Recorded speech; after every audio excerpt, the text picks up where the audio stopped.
First off, my name is Colin Green. I'm one of our tax partners at Gowling WLG, and it's my great pleasure to introduce our co-presenters today. First, my partner and friend, Roberto Alberto. Roberto is a municipal and litigation tax partner at Gowling WLG. And as a fun fact about Roberto, he hosts an award-winning podcast on diversity and inclusion in the legal market.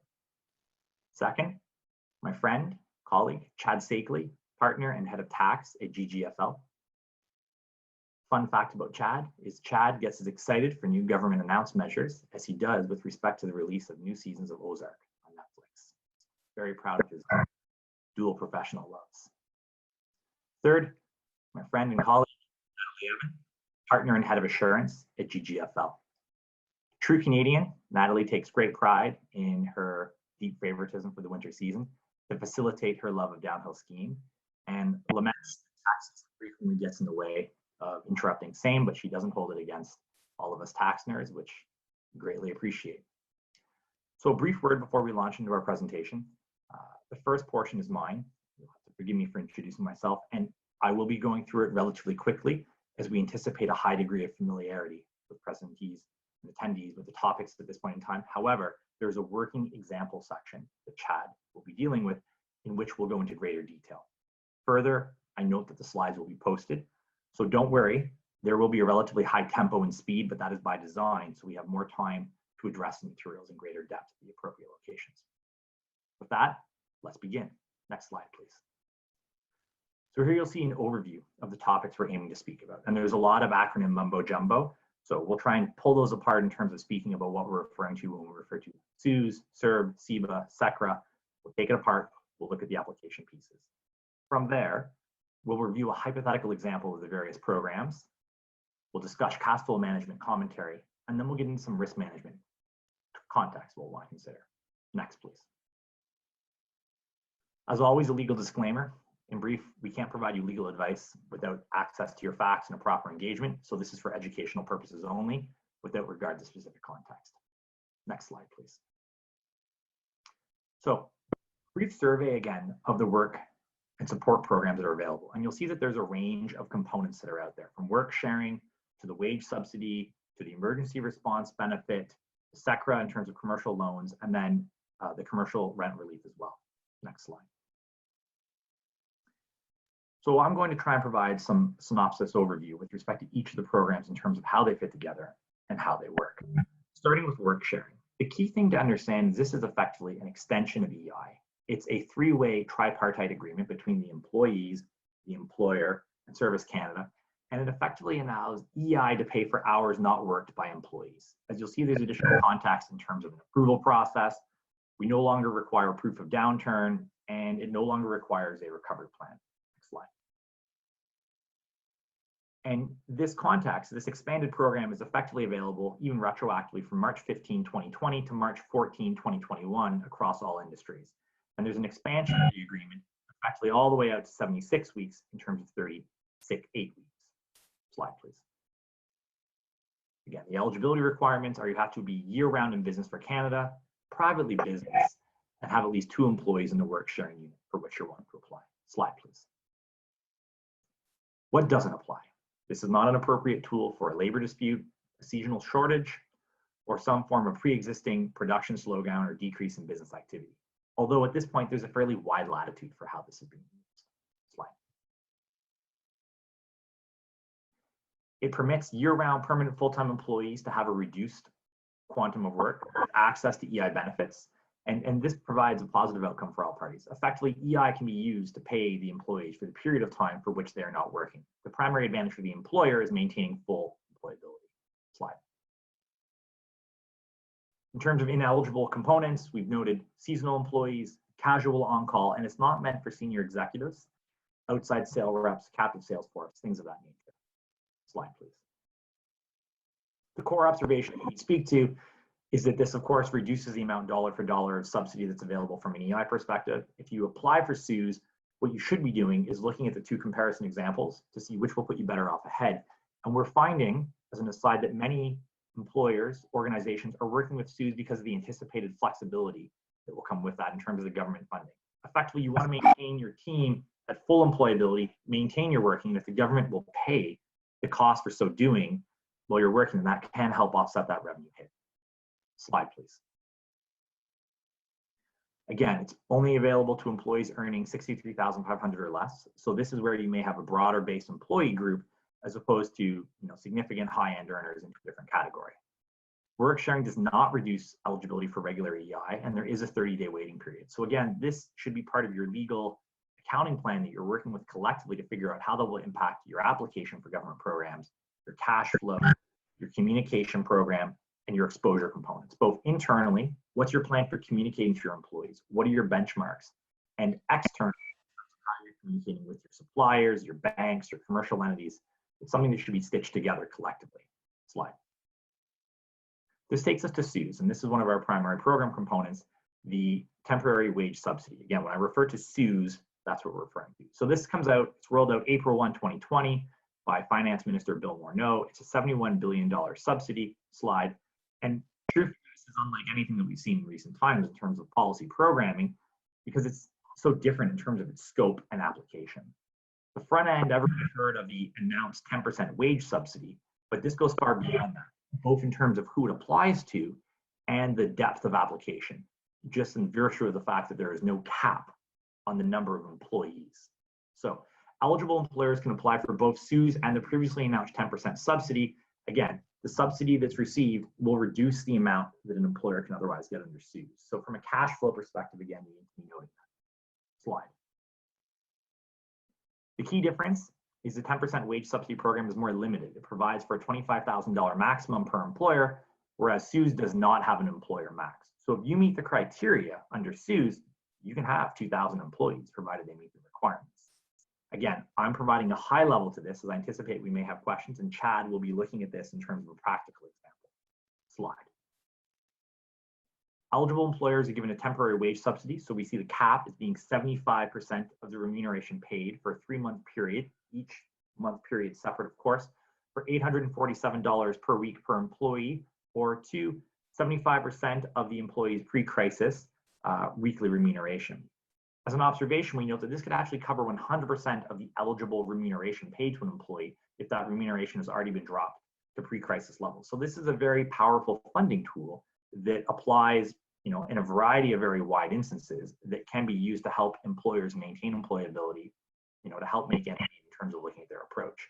The subsidy is discussed as backdated to March 15, 2020. Slide. Non-arm's length employees are limited, to avoid monkeying with the system, to $847 a week, or 75% of the employee's pre-crisis remuneration. Slide. Eligible remuneration includes working in Canada. It includes, as we've discussed, non-arm's length employees, and employers can put employees back on payroll retroactively to claim CEWS. Now, there are a number of tactical points that end up being worked with this. If you know you're going to have to truncate your workforce, this is something that can be used with proper representation and advice from an employment specialist to consider aspects of how does this reduce your severance component? Does this give you time to see whether or not severance will be required, and what other form of payables that you have? Again, we can't get into the specifics of that on a mechanical basis on this call, but you can use this program to help give your employees a bridge and your organization a bridge as well at the same time to kind of provide additional flexibility and planning options. As we've discussed, it includes salary, wages, and other forms of remuneration. It excludes severance pay, the value of stock option benefits, and non-cash benefits paid through. Slide. So the real takeaway point here is, aside from the flexibility, is the fact there's no overall cap. It lets you apply to new employees. And again, this is for employees. If you're dealing with an independent contractor or captive sales force, you would be dealing with SERB, which we'll discuss in the second slide. CEWS is available, as we said, to any type of employer, individual, partnership, corporation, NPO. It's very, very broad in this application. Slide. Qualification requirement, and this is critical, for that first period, a reduction of just 15% of revenue in March. And again, Chad will look at how there's flexibility in how you get to your revenue numbers in terms of the methodology. And 30% for April or May of the 20 same, or looking at your average to the same month period from the preceding year, or the average of Jan, February in 2020. Again, employers are encouraged to make their best efforts to top up the employee's salary, but that's not a requirement. So you have flexibility in terms of both the time period that you're looking at, consolidated components, which Chad will address, and then your method as well. Slide. terms of applying, you should be using the My Portal business account. We've been advised the timeline is 2 to 5 weeks. The goals we've discussed are maintain employment, and the challenge is there will be a lag between the application time and the payment. And so this is something that we would strongly suggest an employer should be factoring into their cash flow analysis to know how they will bridge that gap in terms of that time period. Further to this effectively provides, if you apply, a 3-month bridging process, and you would want to be having your long-term funding plans carry out beyond that as well. Slide. As we discussed, this is included in the employer's income, but there's a deduction for when the CEWS amount remuneration is paid through to the employee. Slide. Next steps is that you would want to ensure you're registered for direct deposit and you've assembled the records to show the appropriate 15 or 30% reduction. And as we'll see, there's components and flexibility in terms of, are you dealing with cash for accrual accounting? Are you looking at which period? Are you consolidating? There's a significant number of tactical considerations you'll want to consider. Slide. This brings us to SERB. While less powerful in terms of its application, in instances where employers are dealing with a captive sales force of independent contractors, this is something that they should be aware of. And we deal with a $500 a week application program for up to 16 weeks. The applications opened April 6, 2020. The applicants reapply every 4 weeks, and the benefits are taxable. Slide. Eligible applicants have stopped working because of COVID-19. They are eligible for EI, regular sickness benefits, and there is now a de minimis minimum of $1,000. So you can still apply for this program if you've earned only $1,000 in that contravening period. You had income of at least $5,000 in 2019 or the 12-month period prior to the date of the application, and you are or expect to be without employment or self-employment income for at least 14 consecutive days in the initial 4-week period. Slide. Again, the $5,000 income requirement can be from any one of a number of different sources, including self-employment, maternity, parental benefits. There's a very wide scope. Slide. In terms of applying, again, online with CRA My Account is what we would recommend as a desired approach. Slide. So this one's fairly new. The Canada Emergency Commercial Rent Assistance Program, SECRA, and this is a federal government program in conjunction with provinces and territories. Rents are lowered by 75% by affected small businesses that pay less than $50,000 a month in rent and have temporarily ceased operations or experienced at least a 70% drop in pre-COVID revenue. NPOs and charities can also receive the benefit, but the primary focus here is on small business. Slide. And what we have is a structure where we provide forgivable loans to qualifying commercial property owners to cover 50% of the 3 monthly payments. The loans are forgiven if the mortgage property owner agrees to reduce the rent by 75% for 3 months, until which, during such term, a term not to evict is included. And we expect that this may be expanded to non-mortgage properties, but we don't have that context right now. Again, the small business tenant would cover the remainder, and it is expected to be operational by mid-May. Slide. Lastly, the emergency business account loans. As discussed, this is a $40,000 component guaranteed by the government, interest-free for the first year, and the purpose is to help operating costs during a period when revenues have been reduced or truncated. And if you're repaying prior to December 31, 2022, it will result in the loan forgiveness of up to $10,000. Slide. The eligibility requirements are dealing and showing that there's a $20,000 to $1.5 million payroll paid out in 2019. Slide. I'm going to be very brief just due to time, but note that there are slides here that provide overview with respect to the pushed out tax filing deadline. Individuals deferred to June 1, 2020. Payment date for new income tax balances, again, to August 31, 2020. Businesses defer until June 30, 2020, payments of GST and customs and duties, and defer until after August 31, 2020, payments of income tax owing, again, for businesses. Slide. So in conclusion, what hopefully you're taking away from this first point is that there's a variety of planning options that are out there. We're going to get into greater detail as to how they interact to let you facilitate your best funding plan. But the key point is you want to be strategic in terms of reviewing the planning points that are there, the manner in which they intersect in terms of how you can apply and what approach you want to take. And 3, how you're dealing with that in terms of communicating internally with your team and your employees and externally with respect to your suppliers, your financiers, your backers, the entirety of your organization. Thank you.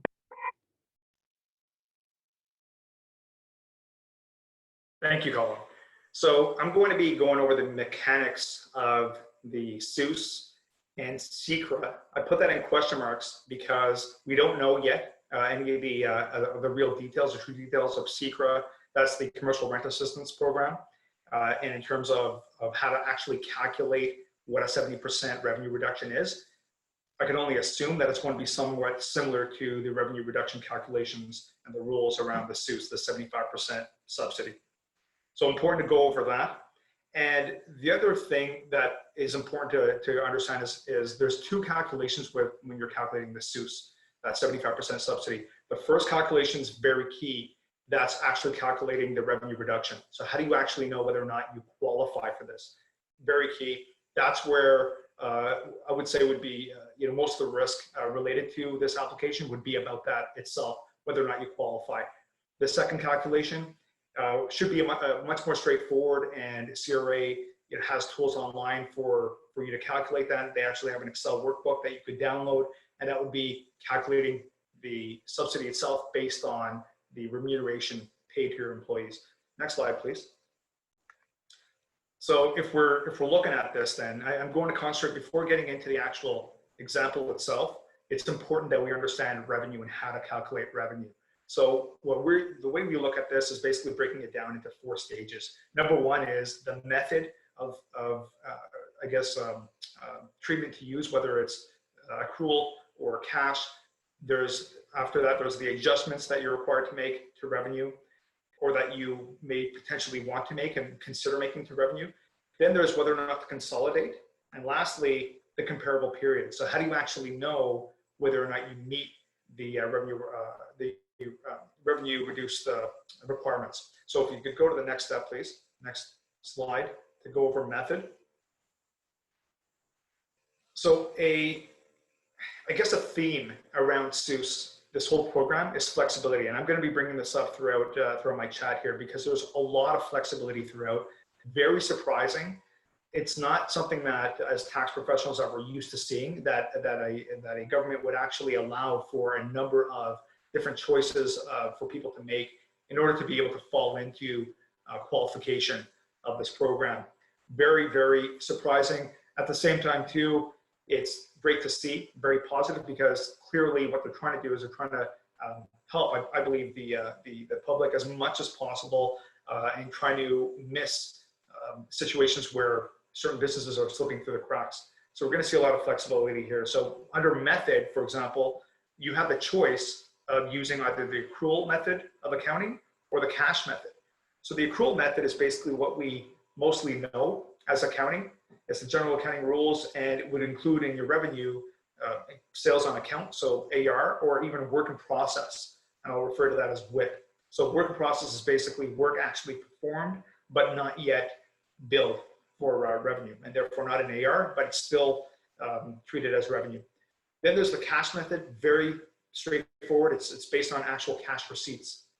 It's important to realize, though, that whatever method you choose, you're required to follow the same method for all qualifying periods. So you're going to want to be strategic here. The best, sort of set up companies for this and prepared companies for this would be the ones that are looking ahead 2-3 months for the duration of this program. Currently, it's for 3 months. March to April, April to May, May to June. It may get extended, but if you're looking ahead to sort of see where your revenues or cash collections may be as best as possible, it could give you a bit of a sense of potentially which method you could actually go with. So if we move on to the next step, once you figured out the method, you want to look at the adjustments to revenue. So you're going to want to adjust for basically, and this is mainly for the accrual method, items that are not in the ordinary course of activities.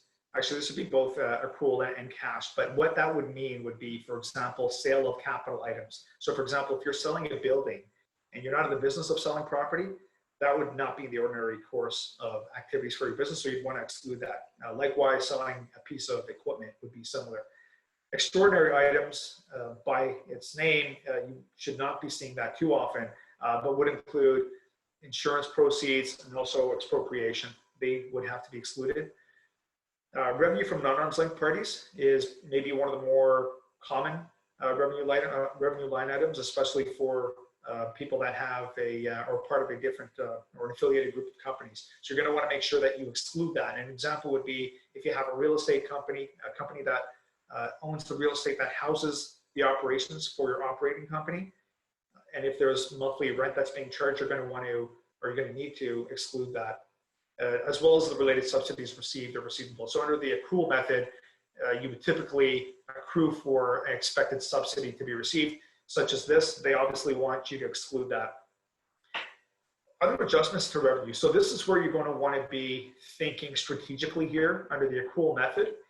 So you got to think as though this would be your regular year-end process. And what I mean by that is if we're calculating this for March, for example, you would, and let's say if March is not your typical year-end, you would not necessarily go through certain adjustments at the end of March that you normally would for any typical year-end, such as, and the key would be, if I use WIP, for example, there'd be certain WIP or work that's performed that you believe you will never be able to recover on. You know, whether that's, let's say a professional services business or a construction business, you know, work that's actually performed. And if you feel you will not recover it, usually at year end, you would go through and have that written off. So you should be doing that in March, let's say of 2020, which would help you to potentially get you closer to meeting the requirements of the 15% revenue reduction for the month of March or 30% thereafter. So you certainly going to want to think about that. Next slide, please. So now to go over consolidation. So here again, we're going to see a lot of flexibility. This surprised me. I did not expect this at all. But again, it's understandable why they're trying to do this. They're really trying to be helpful, and this isn't that, you know, typical release of new tax legislation. So where the flexibility comes here is, if you did have an affiliated group of corporations or businesses, for example, you could look at applying for this or meeting the eligibility criteria per company. So whether that's 15% or 30%, you could look at it per company. Or if you have a few companies in your affiliated group that have done poorly and another few that have not done as poor, you could look at potentially consolidating the group and looking if the group as a whole would meet that 15% revenue reduction or 30% revenue reduction. And if so, you could apply the SUS to all of the employees throughout the affiliated group. So very beneficial. Applies to joint ventures as well, or co-tenancies as well. We see that a lot, as well as partnerships. There's also very limited restrictions to the consolidation. So when I first saw this, I thought, okay, there must be certain other restrictions, such as, you know, a requirement that you would have had to previously consolidate your financials before. You know, that's not a requirement. Nor is there a requirement for there to be the businesses to be in the same or similar type of business. Again, it's a surprise, but a welcome surprise. Next page, please. And now to go over the comparable period. So now that we've calculated the revenues, now you got to figure out whether or not you meet the revenue reduction. Again, flexibility here, because you could compare it to the same calendar month of 2019 or the average of January and February 2020. So that's meant to address the January-February part is meant to address some of the high growth and startup businesses. When they first came out with these rules, before it was actually released, the details were released, there was a lot of concern that companies that are in high growth situations would not be able to meet this. An example is a client of mine who's doubled in size from last year to this year and actually doubled their headcount from year to year. They got hit hard from COVID-19. But if they were to compare it to 2019, March 2019, they wouldn't be showing a 15% revenue reduction. But if they're comparing it to January, February 2020, they all of a sudden meet it. And they should be available. They should be able to actually access this, because this is allowing them to keep their employees employed. So yeah, that's the whole point of this program. So that was a welcome change. It could also be very beneficial for businesses with seasonal revenue. So what I mean by that is, if you seasonally, you know, have I guess January and February with really high revenues compared to March, April, May, it could be beneficial for you to compare it to January, February 2020 as opposed to going back to March 2019. And again, you're required to follow the same basis of comparison for all qualifying periods. So if you are using Jan-Feb, you're going to have to continue with that basis. Next slide, please.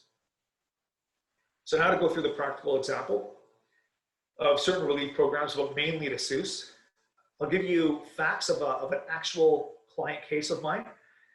They're an affiliated group of corporations. They've got 11 operating companies, 4 passive corporations, 3 of them being real estate, 1 being investment holdco. They're all Canadian-controlled private corporations, or CCPCs. As an associated group, they had less than $15 million of taxable capital in 2019. That will be relevant in the following slides. The operating results for March were varied. Some companies were actually hit hard, others experienced smaller reductions, and others experienced increased revenues. All but one operating company had salaries in 2019 between the $20,000 and $1.5 million range. And in total, they had 142 employees with an average salary of $61,000. So if we go to the next slide, we'll see the actual calculation here. Obviously, I didn't want to throw in 15 different columns for different companies. So what I did is I just took, I'm showing 3 operating companies, 1 passive company, and a total. So if you can see here, we listed out where you'd want to show 3 different rows of revenues. Number 1, you're going to want to show January, February average 2020. And so we've got that at the top line. Then you're going to want to compare it to March 2019. And then you throw in your current year's March and the results there. After that, you're going to want to compare individually and as a group. So you want to compare to Jan-Feb. And you can see if we're comparing to January, February, and we're only looking at this as individual companies, only OPCO B would actually get the criteria for the SUS, for the 75% subsidy. As a group, it's minus 12%, so you wouldn't be able to meet the criteria based on that comparable method. But if you compare to 2019, you can see individually, you've got 2 companies, OPCO A and OPCO B, that would qualify. But if you consolidate, it's minus 29%. So that's greater than 15% revenue reduction. So in this particular case, and in my client's case, they were able to apply the SUS using the consolidated basis to all of their employees across all companies. And what that meant to them is an approximate per week wage subsidy of $120,000. And that's $120,000 straight to the bottom line. Absolutely significant, especially in a time like this. Just want to caution you, Colin did make a mention of this, but you must utilize the 10% wage subsidy if you qualify. The way the SUS is written, if you qualify for it, whether or not you've actually benefited from it, if you qualify for the 10% subsidy, you're only going to get 65% of the SUS. So they're going to automatically reduce it. Not a big deal if you've missed taking advantage of the 10% subsidy, because you have until the end of the year to benefit from it. But just remember that. And so you're going to want to make sure to apply for it when you can, which is upon payroll remittances, so that you don't miss out on it. Next slide, please. So the other relief programs applying to the same client example and the same fact pattern. So the TWS, the temporary wage subsidy of 10%, they qualify as they are all CCPCs, so Canadian controlled private corporations with less than $15 million of taxable capital in 2019. So they had to apply for that as well. The CEBA, that's the $40,000 loan account from the banks. So just remember the facts. All but one operating company, they have to be operating companies with 2019 salaries between $20,000 and $1.5 million. So there was 11 operating companies.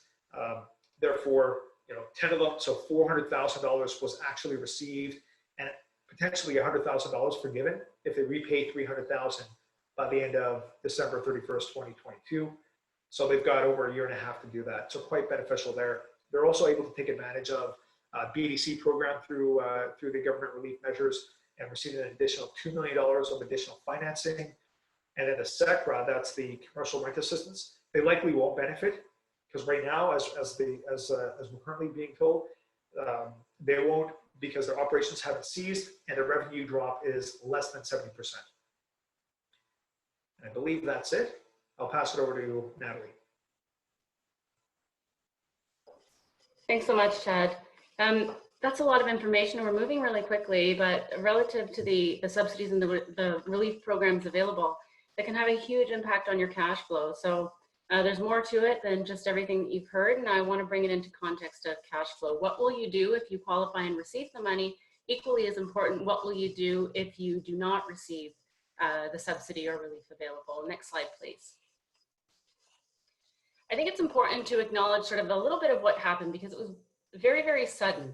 So we had a shift in focus that was immediate. It went from a long-term, strategic business focus to something that was very short-term, weather the storm. What do we do now? We're faced with uncertainty. We've gone into survival mode a little bit. The cash inflows have greatly decreased in many cases. The cash outflow, in equally as many cases, has remained fairly consistent. And so those two things are competing with one another. And so we react. And whenever we end up in a crisis mode, we're trying to stem the bleed. And we need to make sure that we take the time to make informed decisions. So what do we talk about now? So we talk about cash management. Next, please. Managing uncertainty and avoiding the chaos. So what you see in front of you is a process that is fairly intuitive, of course, and fairly simple, but I thought it was important and it bared reminding. And I'm going to use this, this process throughout the rest of my my presentation. And I'm going to look at each of the quadrants differently. So why the process? Because as I mentioned, we want to avoid the chaos and we want to manage uncertainty. Becoming overwhelmed by the sheer amount of demand on our resources, on our time, etc., can drive us to react, as I mentioned earlier, into that survival mode and make decisions that may not turn out to be the best ones. So I feel that having a process in place allows us to be more thoughtful and end up in a better position as a result. So next slide, please. So that first quadrant is around setting objectives. And the reason that I think this is so important, and it's probably something that your advisors would ask you on a regular basis whenever you're, whether you're doing any planning or just making some important decisions, trying to get through something, is where do you want to end up at the end?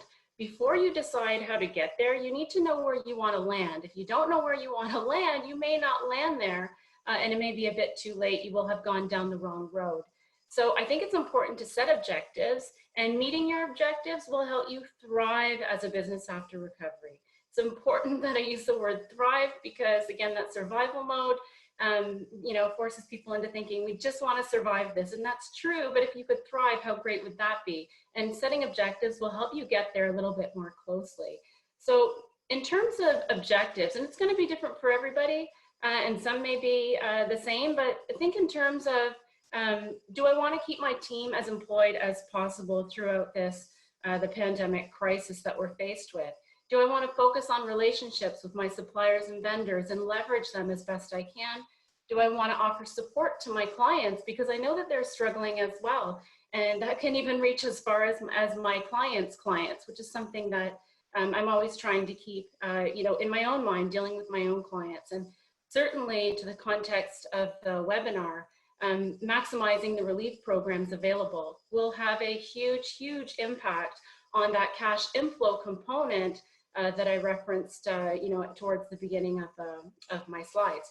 So the important part relative to objectives is to always keep them in mind. Don't let them get too far away from you because they will become your guiding principle. It's okay to be flexible. In fact, I think it's important to be flexible whenever you're faced with so much uncertainty and volatility. Maintain your flexibility, but don't lose sight of what those objectives are. Next slide, please.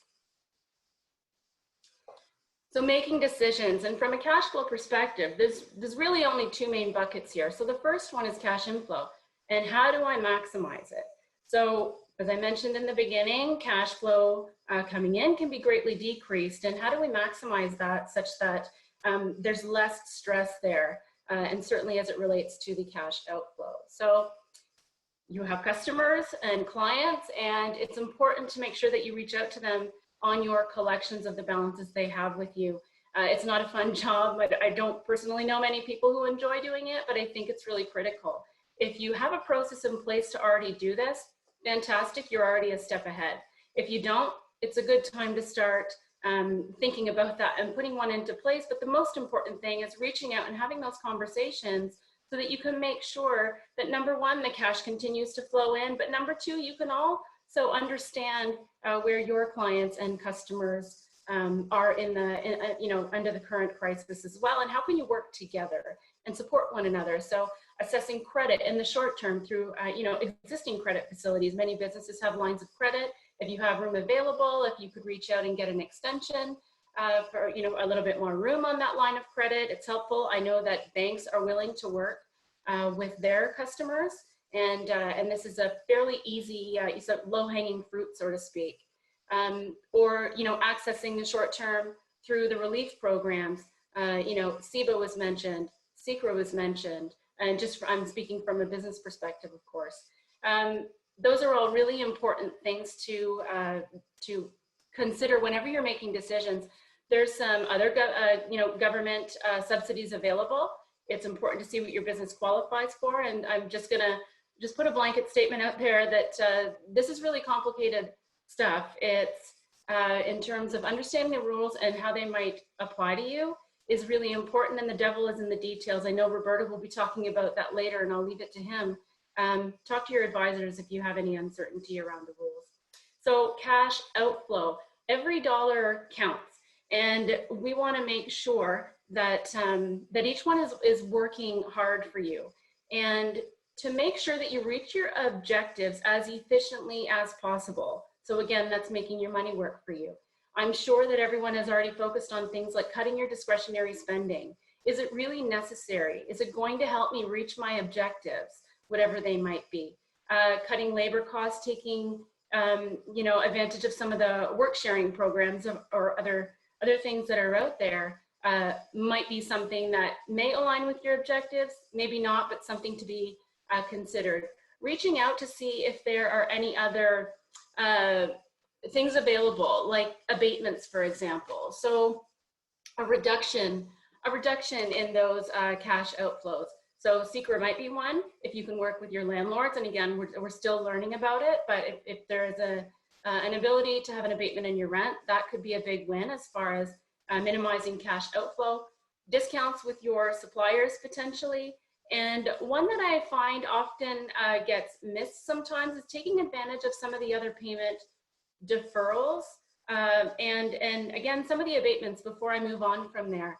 Long-term contracts, fixed price contracts.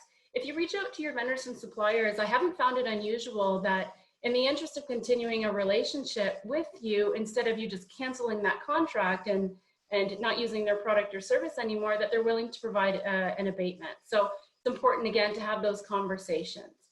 I'm just going to talk about some of the other relief measures available. If you go to the next slide, please.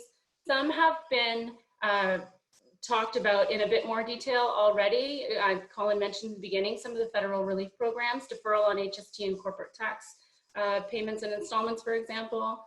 Potential areas of provincial relief. Again, my home is in Ottawa, Ontario, so I've prepared this slide on that basis. Of course, please reach out wherever area is relevant to you in your business to make sure that these things are consistent and how it might apply to you. But WSIB payments, there's an ability to defer your payments on WSIB without sacrificing the coverage. It's a temporary increase in many provinces for EHT. The exemption threshold for 2020 in Ontario, for example, it's gone from $490 from 2019 up to $1 million in 2020 amongst the group of companies, and that's a big help. Deferral of provincial sales tax payments. So in Ontario, HST, places like Quebec, QST have followed the federal lead on the tax deferrals. Potential areas of municipal relief. So you might have the ability to defer some of your utility payments, property tax payments. In some places, those things have ended the deferral period, but there might be some other hardship programs available that you might qualify for and should consider. So again, reach out to the area that's appropriate to you in your business to get the details. And I believe that Roberta will be touching on this, as I mentioned earlier. Next slide, please. Take action.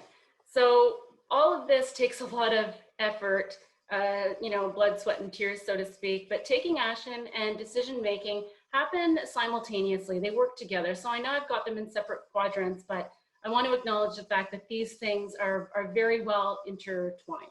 So it's important as soon as possible, and I keep referring to communication and reaching out to whomever your stakeholders are, for example, you know, banks, landlords, clients, employees, etc. I know that Colin and Chad have made reference to the same thing, and we keep hitting on it because it is so important. Making your calculations, right? So getting solid behind the fact that you are eligible for some of these subsidies is critical, and it may take some time for you to pull that together. Sometimes it's really simple, sometimes it's not so simple. Again, you know, the details are really important. So make sure that you are on top of that. Get registered for your My Business account. So make sure your access has been granted to you and that you're able to access that. Reach out to your advisors for guidance. Again, I can't reiterate that enough, only because it can be so complicated.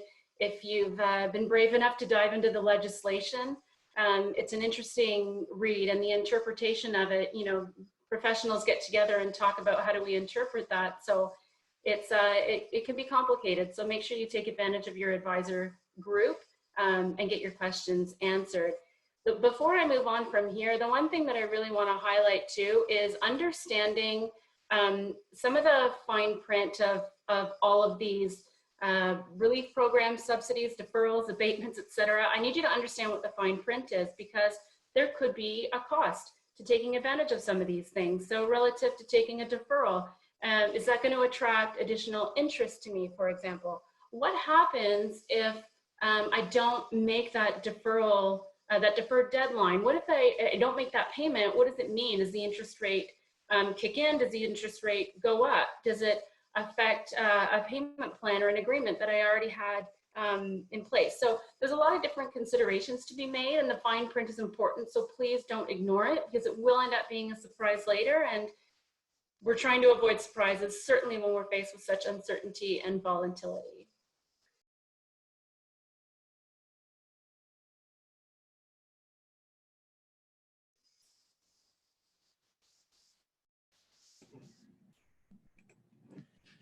Okay, great. And thanks, Natalie. So again, my name is Roberto, litigator with a focus on real property disputes. And you folks may be wondering, why the heck do I need to hear from a litigator today? But from the risk management perspective, it's really fitting. It has a nice synergy with sort of step 2 of Natalie's analysis as you're making your decisions, making sure you've got the right inputs, because there are some unique circumstances as they relate to risk management that have resulted from COVID-19. So we'll talk about some of those approaches and making sure that you're reviewing your commercial contracts. It's been a theme throughout from all of our presenters about communicating with your stakeholders. We'll talk a little bit about, you know, the employment context and talking about some of the cost saving programs, getting into the weeds a little bit further. Next slide. So in particular, when you're looking at your commercial contracts, there are certain clauses that are having their day in terms of legal disputes. Excusable conditions, delay clauses, relief clauses, and force majeure clauses. So, you know, some of the clauses where people have supply agreements and, you know, it's dependent on a certain volume of sales. You know, if you're delivering potatoes to restaurants right now, it's not a good day, but that may be impacting some of the specific clauses in the contracts. Force majeure clauses are clauses that really have not had a lot of courts interpret them, not a lot of legal attention, but as mentioned, they are having their day. Force majeure clauses are generally included in contracts to account for circumstances where a party cannot perform the contract due to circumstances beyond its control, but which would not rise to the level of the doctrine of frustration. I'll talk a little bit about frustration, but essentially for frustration, that's going to bring the contract to an end. Force majeure clauses are more specific in terms of pertaining maybe to only some conditions. It can be all conditions, but it's a specific provision that's going to have precise language. And so if we go to the next slide, see a sample of a force majeure clause, and you'll see that it talks about damages due to delay or non-performance. And then it talks about as a result of work stoppage, power, or other mechanical failure, computer virus, natural disaster, governmental action, or communication disruption. So I sort of call this the laundry list method. Going to the next slide. So the components of a force majeure clause, it'll talk about what the parties are protected from. So it may have that laundry list approach, or it may use the term acts of God. Always fun to read acts of God in a contract. It certainly makes it sound like a very fascinating, interesting thing. The clause typically provides how risk is allocated. So, not all force majeure clauses are equal, and they may weigh more towards one party than the other. And then it typically relieves parties from some or all obligations if the events occur. Next slide. So with any contractual analysis, one of the starting points is where's the jurisdiction in the governing law. So for example, you'll see that Ontario law versus Quebec law, there's significant distinctions. Quebec being a civil jurisdiction while Ontario is a common law jurisdiction. So, and depending on some of the general vendor contracts for, licensing agreements, often the jurisdictions in the United States. So the starting point is, where's the jurisdiction and where's the governing law? Because the laws are going to be different in every jurisdiction. So, force majeure clauses generally in Canadian, US jurisdictions, not a significant variance, but there can be some. Next slide. And so the elements of a force majeure clause are first, the qualification. Second, an impossible performance standard. So not that it was difficult, but it has to be impossible. Third is foreseeability, and then the fourth is the remedy. So what's next? So moving to the next slide. So the first question is, does this qualify? Well, as you're considering that, lawyers, we're going to parse it up. So what is this? Is this the global pandemic? Is this as pronounced by the WHO? Is it a public health emergency? Is it government action, restrictions, or regulations? Is it when the Quarantine Act is implemented? Is it when there is an emergency order? So does this qualify? You can see how there's a lot of different arguments for what this is, and what this is probably different if you were Pearl Jam hosting a concert at the Canadian Tire Center versus open mic night at a local pub. The next slide. So the second question, which you'll see is linked to the first one, what was the cause? So you've got to link it to the region, look at alternatives, and was it a business decision versus government action? Does it meet the impossible performance standard? And when you're looking regionally, you got to, again, wonder what is it that we're looking at here? Is it the day that the Ottawa Public Health sort of pronounced that folks should not go to work, offices should be closed, and sort of that Monday, Tuesday period where most commercial offices were shut down? Was it the declaration of a state of emergency by the city of Ottawa? And if you think that's the answer, well, the city of Kingston declared a state of emergency for a global climate crisis. So, if I was trying to cancel my order of photocopiers because of the climate crisis in Kingston a year ago, I'm probably not going to meet the force majeure clause requirement.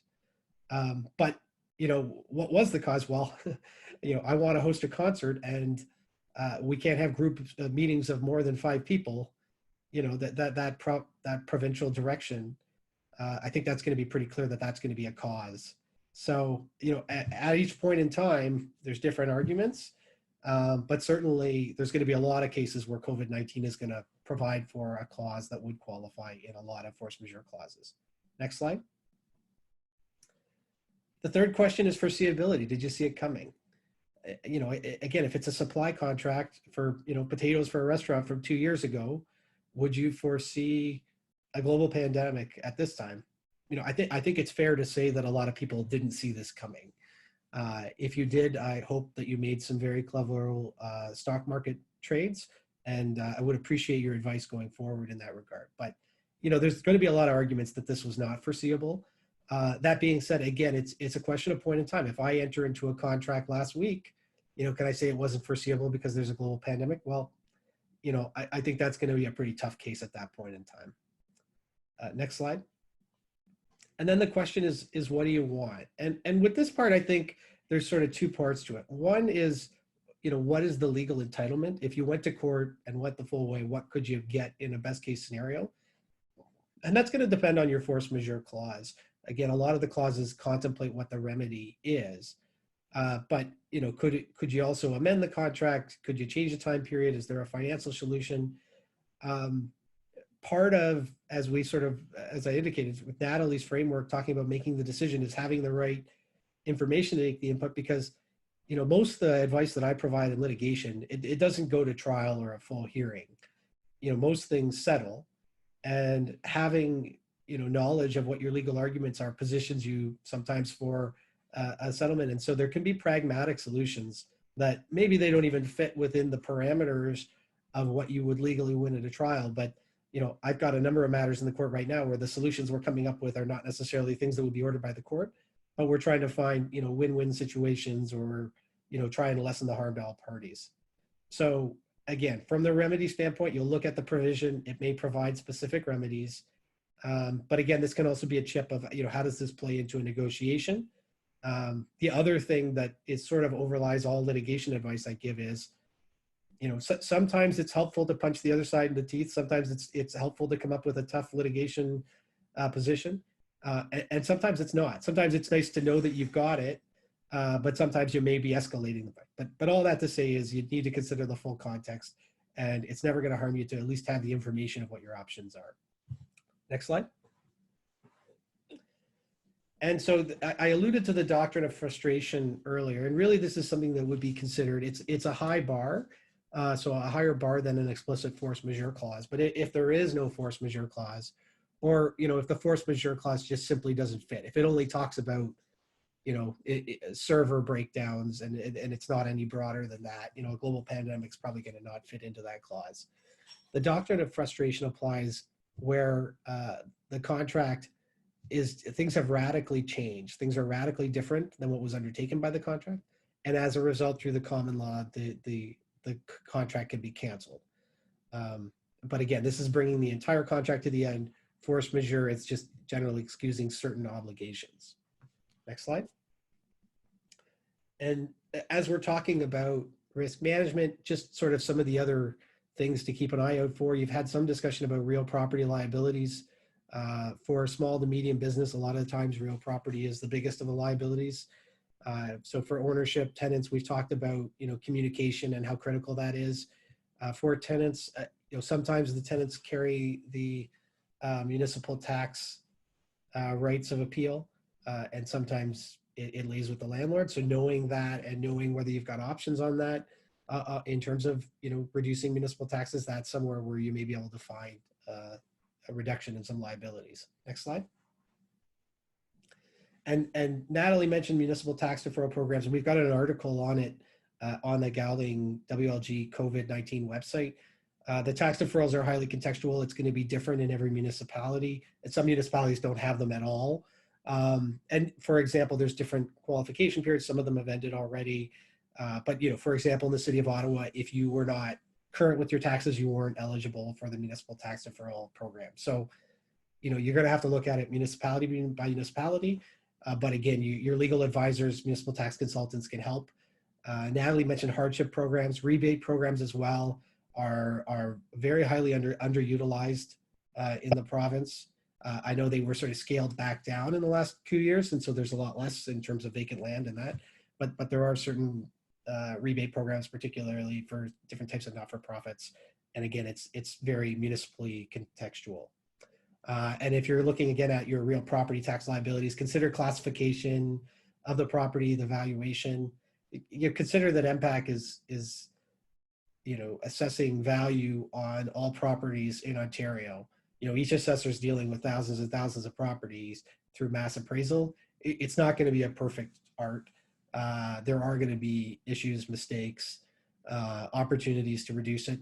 And also there's the important note that the Assessment Act provides, not only does the tax assessment have to be related to the correct current value, but it also needs to be equitable.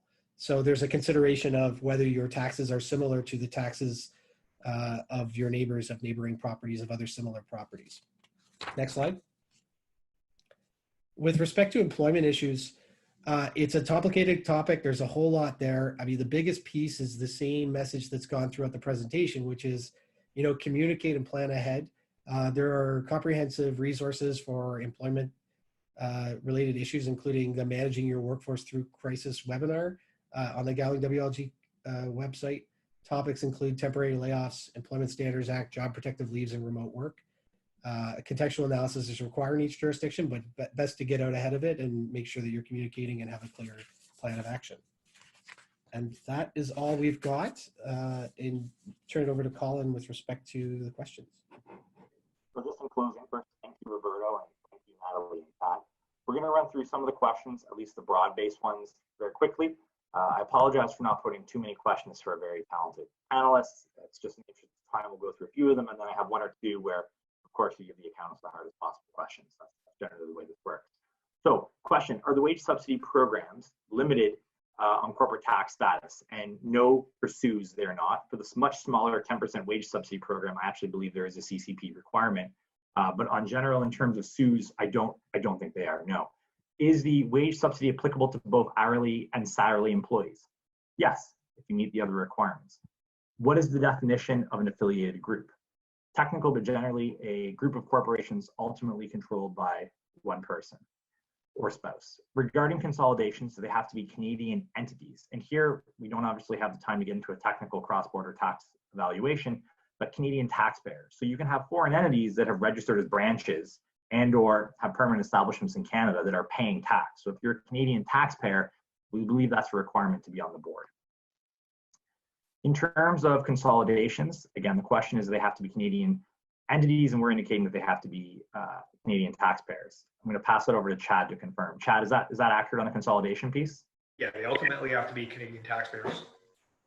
They don't need to be they don't need to be CCPCs for purposes of the suit, the 75%, but they ultimately have to be Canadian taxpayers. Excellent, very helpful. And then Chad, question, if we qualify for period 1, do we automatically qualify for period 2?